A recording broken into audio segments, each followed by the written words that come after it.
So you think you understand women. You've seen enough. You've loved enough. You've been hurt enough to figure them out. But the truth is, most men never really get there. Not because women are inherently mysterious, but because the truths about them are buried way beneath what we want to believe.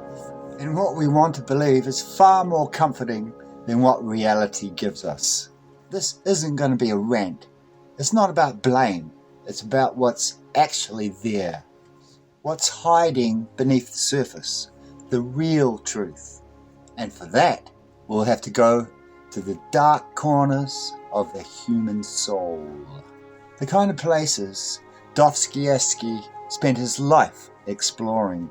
Where love and cruelty, beauty and madness live side by side, where no one is innocent and no one is simple. Dostoevsky didn't write fairy tales. He wrote about people at war with themselves, tormented, irrational, driven by forces they can't even name.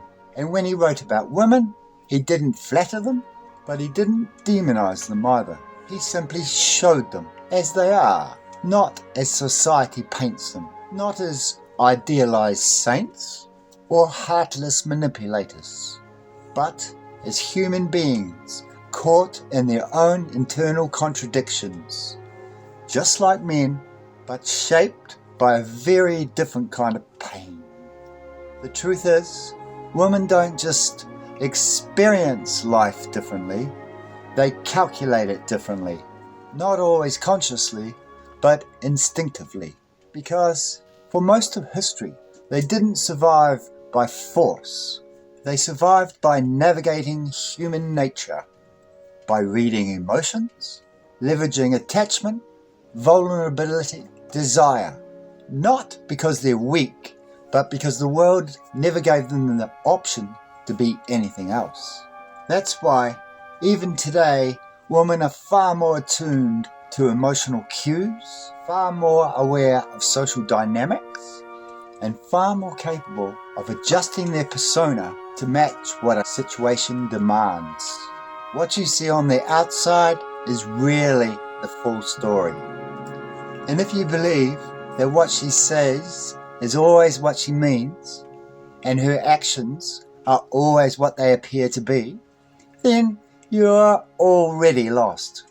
Dostoevsky once wrote that the meaning of human existence lies not in being alive, but in finding something to live for. For many women, that something becomes love. But not love in the poetic sense. Love as power. Love as leverage. Love as the currency that decides her worth. In a world that still evaluates her by who she can attract and who she can keep. And this is when things get dark, because most men think women want love the way they do, as a haven, as refuge, as validation. But for many women, love is a mirror, and not a gentle one. A mirror who reflects who they are, how much power they hold, and what they're worth. If she feels ignored, that mirror cracks. If she feels adored, it glows. And if she senses that you need her more than she needs you, the mirror shatters. Because in that moment, love is no longer power. It's pity. This is why so many men get confused when a woman pulls away after he opens up, after he finally becomes soft, vulnerable, honest. He thinks this will bring them closer, but instead she starts to seem distant, less warm, less interested, and he blames himself, thinking he did something wrong, but he didn't. He just broke the illusion. He stopped being a challenge. He stopped being the puzzle. And in doing so, he lost the very tension that made her feel alive. Dostoevsky understood this deeply. His female characters aren't villains but they are dangerous because they feel everything, because they see through people, because they can love and destroy in the same breath. They don't even always mean to, but they know how to hit the nerve, how to punish without violence, how to create doubt at a glance.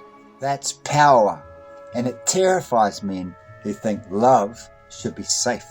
The real truth about women is this: they can love you completely while testing you relentlessly. They can want to nurture you, but also want to watch you suffer just to see if you'll survive it. They can be tender and then cold, warm and then indifferent. And it's not always calculated. Sometimes it's just the chaos of their emotional landscape. A storm even they don't fully understand. But most men don't want to believe that. They want to believe in consistency, in logic, in linear behavior. But female psychology is more like music than math. Rhythmic, dynamic, filled with crescendos and silences and sudden changes in key. Try to control it and it breaks. Try to predict it and it laughs. This is not a condemnation of women. It's a wake-up call for men. Because if you go into love blind, expecting it to be easy, rational, fair, you'll be dismantled. You will hand over your identity for approval. You'll shape yourself around what you think she wants. And in doing so, you'll become invisible to her. Not because she's cruel, but because she cannot respect what cannot stand on its own. Dostoevsky's men fall apart around women. They obsess, they spiral, they beg, they rage because they don't understand the rules.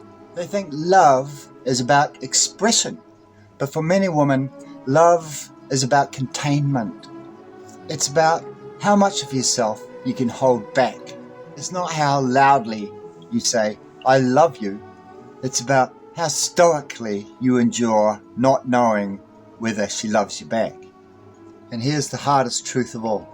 Women want to feel your strength, not just your kindness, not just your affection, but your inner solidity, your ability to withstand pressure without collapsing, your refusal to chase approval like a dog chasing a bone. Because deep down, women still want to lean on something that won't fall apart under her weight. She may not admit it, she may even deny it, but she's watching, testing, evaluating not just your love, but your spine. This is why so many women lose interest in men who worship them, because worship is submission, and submission is weakness. And even if she likes it at first, over time it erodes the polarity that makes attraction possible. She doesn't want your devotion if it costs you your dignity. She doesn't want your world to revolve around her. She wants you to have your own orbit and for her to choose to step into it.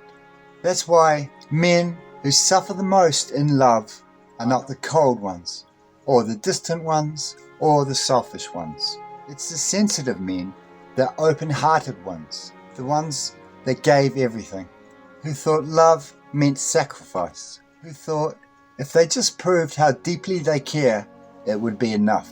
But women don't fall for effort, they fall for energy.